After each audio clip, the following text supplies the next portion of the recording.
In this next mentorship session, we are going to talk about time management. We have already talked about goal setting, then we talked about how to attend classes, how to do practice. We went into the idea of revision and testing. Now, in order to do all of these things in a day, in a week, in a month, we will require time. So everybody are there on the page until I am telling you that you need to do this. But when they start doing it, there is a practical constraint into place. That is, we are born with limited time and limited energy. So how to optimize time becomes a task, and what I've seen is most of the students are very much aware regarding it, that there is a paucity of time. That is something that need to manage. They are very well aware of that. But still, despite whatever effort, whatever technique they put, it is unable to work out. So we are going to start this time management session by not asking the question why it is important, but with this relevant question that we all know that it is important, but still we are unable to do it. So what is the reason behind this core dilemma that despite us understanding it is important, we are still unable to implement it? Let us go into this very deep question. So why doesn't time management work? Because most of the people think that time management is a goal in itself. According to me, time management is nothing but a tool. Tool will only work if there is a purpose behind that tool. So, if I can find a goal that I truly believe in, only then the time management will work. Otherwise, this will become one of the infinite techniques that you know that does not work.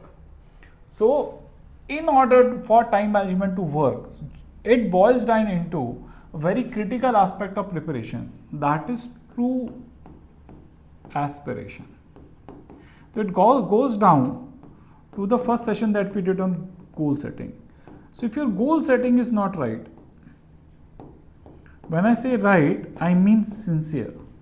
If I'm not sincere in doing my goal setting, what it will give me a fake sense of purpose, not a true goal to be achieved, not something that I truly connect with, not something that has been a relevant pain point in my life. So what I'm trying to do is a very superficial activity. I'm trying to do something, I run for it from morning till evening, and I go back to sleep. So it is not a very genuine activity that I'm trying to do. And for that ingenuine activity, I'm trying to manage time. And since the activity is not true, this activity of managing time will also be not true, because what I'm trying to do is a very dishonest process into place. So for any kind of time management to work, we need a true goal, true aspiration, and true aspiration will lead to true inspiration. Then you will want to find each ounce of time. You will steal time from here, there, and you will invest in doing what you actually want to do. So time management does not work because we do not have a true sense of goal into place. Let us put that into place. So go back to that first goal setting session. Watch it one more time. See whether your goal is true or not. If it is true, then we can talk about other things.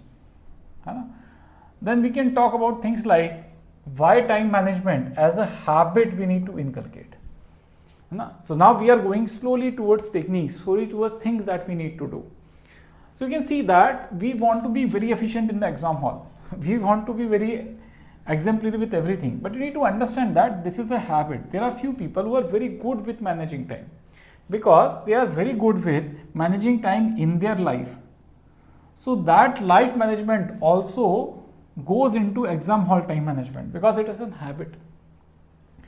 If you want to become an athlete, Olympics, where they are just around the corner, you might have seen that if there is a sprinter and he is running, let us say, a race at 10.9 seconds and he want to go to 9.6, this shaving off of 0.3 microseconds is going to take so much amount of time management at his personal level, wherein he will have to manage when to get up in the morning, what to do after getting up, when to eat the breakfast, what to do after that, what kind of training, and then when to take the rest in the afternoon, what kind of supplements to take at what amount of time, at what point of time, And then it will boil down into evening sessions. After that, relaxation sessions, cool down, recovery. So everything will have a very strict timetable into place. So that producing this 0.3 microsecond difference will result into gold medal, probably a record.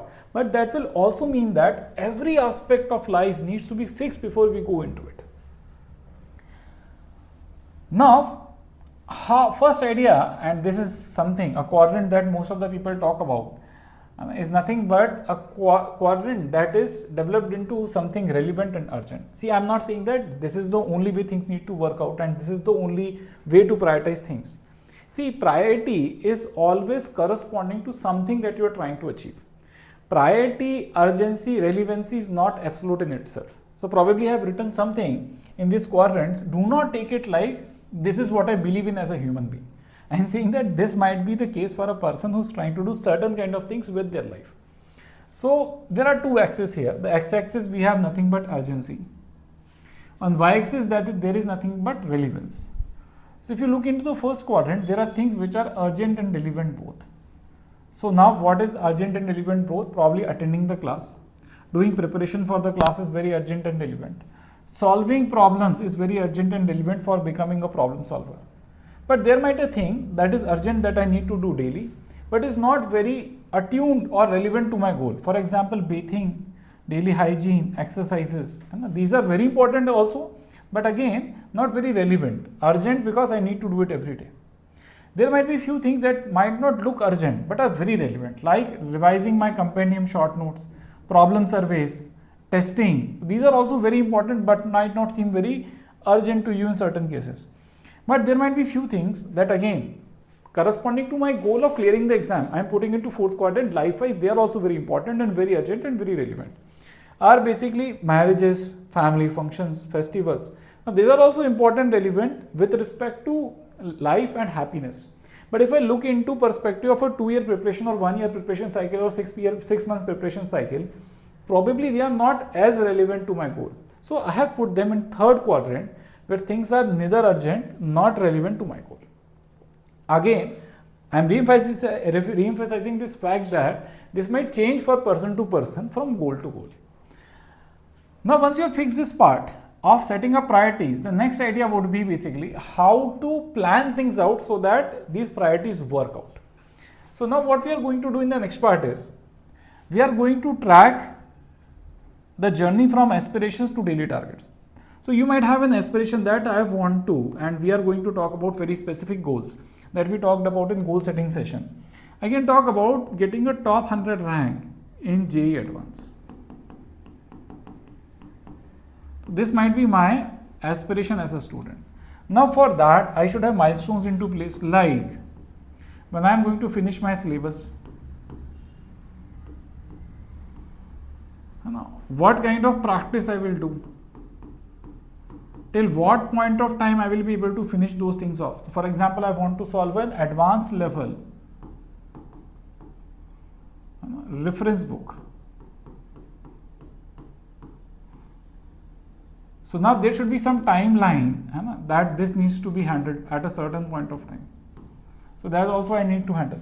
So you can see that corresponding to that, now we are going to milestones. What syllabus, at what time I will be able to finish that. What kind of practice, what amount of time I will give into that, and what point of time I might be able to finish it off. Then what kind of test I am going to write. When I am going to write those tests, how am I going to work on the feedbacks of the test, and when I am going to, how I am going to do my revision, when I am going to find time to do those revisions. So now I have milestones into place. These are the things that I will want to do in order to reach to my aspiration. Now once I figured those things out, the next idea would be to take these milestones and reduce them into daily targets. Now what I am going to do on a daily, because I cannot live 1 week at a time, I cannot live 1 month at a time, I cannot live 2 years at a time. What I maximum live is a moment at a time. So what I am going to do on a daily basis, so that automatically these things fall into place, will become important. So it will mean basically what I am doing in the morning, when I am going to get up, when I am going to do my revision, what I am going to do in the afternoon, when I am going to attend my classes, all those things, what should happen in the evening, and then probably even more detailed than this, on a hourly basis what exactly I am doing. So what assignments to be solved, what exercises, what questions from those exercises to be practiced. I can make a daily timetable out of it. What I am trying to tell you is basically, it needs to happen in this manner.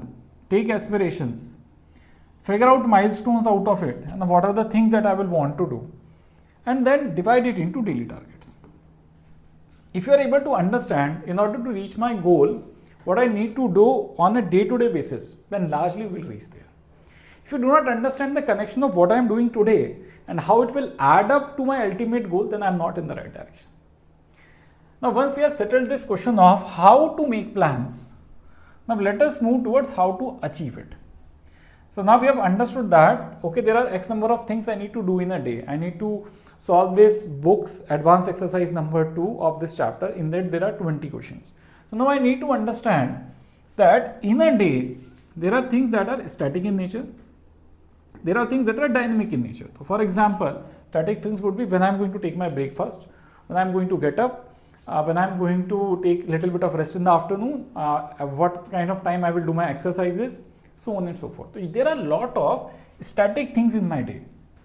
The times of the classes, I am also considering them as static here. It might be dynamic also in your case. So there are a lot of static activities, there are dynamic activities. What kind of practice I want to do? What kind of revision I want to do? Might be a dynamic activity that will change from a day-to-day basis. Now what your idea is, fix time, place. See, time is also important, place is also important, and process is also important.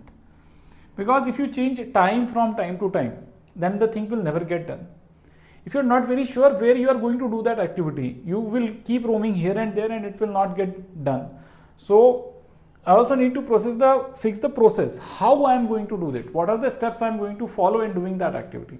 Because once I have figured this out, I will exactly know how much of time it will take me when and where to solve this thing, to get this thing done. So once you have figured this thing out, so for example, there should be a place to have your lunch, there should be a place to sleep, there should be a place to do exercise, and most of the things if you fix, it will have a greater advantage that we'll talk about in some time. So once you have done that, those static activities now gets fixed. So every time, I do not need to think as a student that what I'm going to eat today, when I'm going to eat today, where we are going to eat today. Because see, these static activities will take up a lot of your psychological energy away. You are nothing but time and energy you have lost in doing things that should not figure out in your list, largely speaking. So fix these things. At least for 2 years you fix it. After that, whatever you want to do, you can do with your life. And now, at least fix the slots of dynamic activities. So for example, I want to solve some assignment. I fixed a time I will do from 11 a.m. to 2 p.m. So 11 to 2 slot I have fixed for doing that.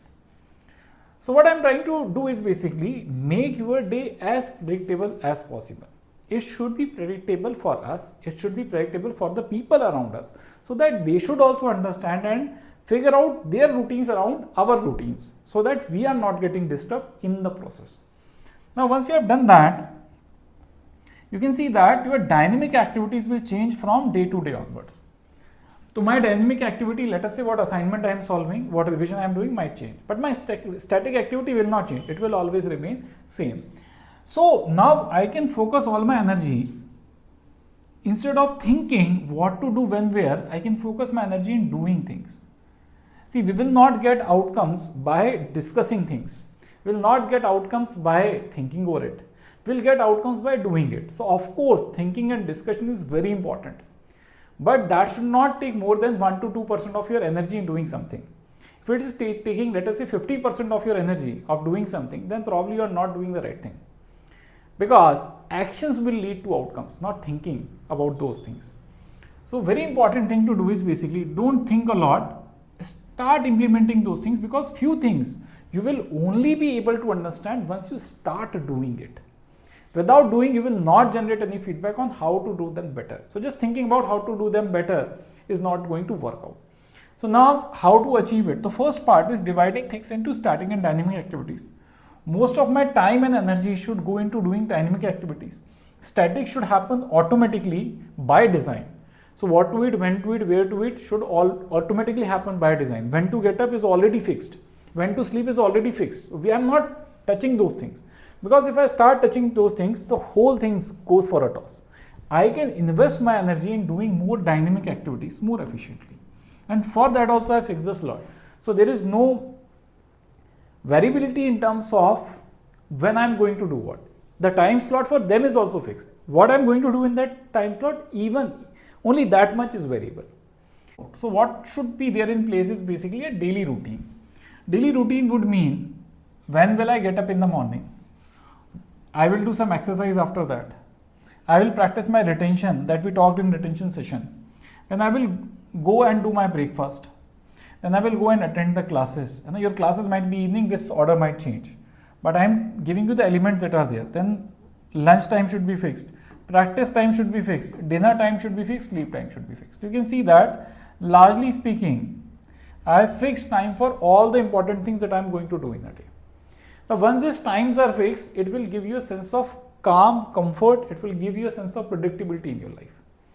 Now, once you have done that, now let us move towards the next part of the discussion. Basically, how does most people like Elon Musk, Bill Gates, and those whose time they consider is very important, do that. So what they are going to do is, this is another technique. They use something known as box technique. Now, box technique works on the concept of boxes of time. A very good example of this technique is nothing but your Google Calendar. So what will happen is, you will divide a day into certain number of boxes of time. So let us say that I have 12 hours of energy to work on a daily basis. So what I have is basically 12 boxes of time, 12 units or boxes of time that I can use. Now, corresponding to every task or box, either you can work from boxes point of view or you can work from task point of view. So then box will become nothing but a unit. Box can become a unit or task can become a unit. You can assign certain number of boxes to certain amount of tasks that you are going to do. Or you can think it like, I have a box into place, I will put some quantities into that box. Now the idea is that you will only be able to manage it if you are able to do that task in that box of time. Let us say that there is something that is unable to be handled in that box of time, then I will leave that activity for today. Or I will keep some unassigned boxes of time to take care of that activity.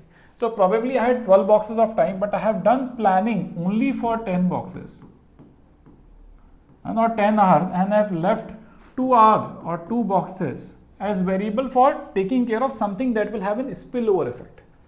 So now I have done a planning for 10 hours. In that 10 hours, what I have think for every hour, I will do that activity only. And if I think I am exceeding, I will leave it there and I will move on to the next task. Then I will do it in that box, I will leave it there. If it is again spilling out. So what will happen is, there will be no spillover effect. What will happen is, most of the time we will start with some activity. It took so much of time that the next activity never happened. So I am trying to put a cutoff that in 1 hour I need to do this much. After the next hour I will do that much. Now it is totally possible that I thought that this could be done in 1 hour, but it took me 2 hours. But then next day I am going to plan better. What I am going to tell you is basically, whatever you have planned, do that in that much amount of time only. Give some buffer time into place to take care of some unplanned scenarios. And next day when you are planning, take care of whatever happened today. Most of the people largely will lack to plan a day and correctly implement it. And what they are doing is, they are making weekly and monthly and yearly plans. So if you do not have ability to implement it for one day, how 1 week or 1 month or 1 year will work out? So first develop this ability to plan for a day, implement it correctly. And using that as a basis, now you can probably plan for 2 days, slowly 3 days, 4 days, a week. Start implementing a week in the correct sense, then move towards monthly and more larger duration planning. So this is the box technique that is largely useful in managing the daily routine that we talked about earlier. Now if I move forward, this is an example of a routine that I used to follow. I am not saying this could be your routine. Your routine can be slightly different. There are a few pointers, I will talk about those. So there was a time to get up in the morning. There was a time from 5:30 to 6 to do some physical exercise, because it is important. If you are not fit, you will fall ill frequently. Then you will continue, you will get lost. There will be a lot of backlog. some time to do breathing exercise to stabilize my mind. So you can see there is something for physical body, something for mental health. Because there is so much of stress to be managed, it is very important activity. Then you can move towards 6:15 to 7:15 for doing revision. And now after that, there is a self-study slot, then there is a breakfast slot, there is school probably if you are a 2-year program student and you actually go for a regular school. After that, there is some time for lunch, rest, self-study, coaching classes, again self-study, dinner, self-study, and then sleep. We can see that the day is very well organized what needs to be done where. And all the critical aspects. What are the critical aspects? Exercise. I have made a specific video how to maintain mental health, how to reboot your mind. So if you are getting stuck in this, go and watch that video. It is a 15-20 minutes video, and which is a do along video. You can do along with that. There is a revision aspect that is getting balanced. All the self-study slots are already there. Classes are taken care, rest is taken care, lunch is, all the aspects are getting balanced. Sleep is getting balanced because 7 hours of sleep also you will require in the process. Don't undermine that. So every aspect of that is getting balanced. Like this, you should have a daily time management into place. Now, a very good way of doing it would be nothing but a Google Calendar. If you go to a Google Calendar app, there are 1 hour or 2 hours or 15-minute slots that you can set up. You can assign that an activity. You can very easily repeat that activity. For how long you are going to repeat that activity, that also you can do. Once you are very good in implementing a day, you can plan a week over Google Calendar because it will also give you some inputs in terms of 5 minutes before that activity, it will give you a ping. So you're getting that extra motivation, extra click that is required to do that activity. So in this video, what we did was we talked about important aspects. We started with why time management does not work, because you lack a sense of goal. So goal setting video was very important to put this into place. Then we talked about how to manage time. So we talked about tools like how to set priorities. So we talked about 4 quadrants. Then we talked about how to categorize activity into static and dynamic activities. For static activities, we need to fix time, place, and process. For dynamic activities, we need to fix the slot. I also talked about how to set goals, how to reduce it into milestones, and how to reduce that milestones into daily target. Now, in order to manage all of these, we discussed a very important tool that can come handy, and that is nothing but Google Calendar. That is based on box technique, in which you manage boxes of time. I think if you have placed this system into place, that starts with first understanding why time management is not working out, because this is the most crucial thing. Understanding the priorities, goals, milestones, daily targets, static and dynamic activities in a day, and setting up a Google Calendar. If you can do these 4 or 5 things, largely speaking, you will be able to eradicate the problem of time management. I hope this session was very useful.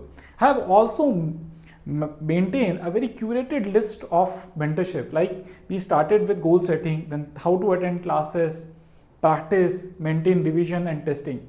If you are facing problem in any of those areas, it is highly recommendable that you go on to that video and watch that as well. It was nice interacting with you. See you in the next one. Bye.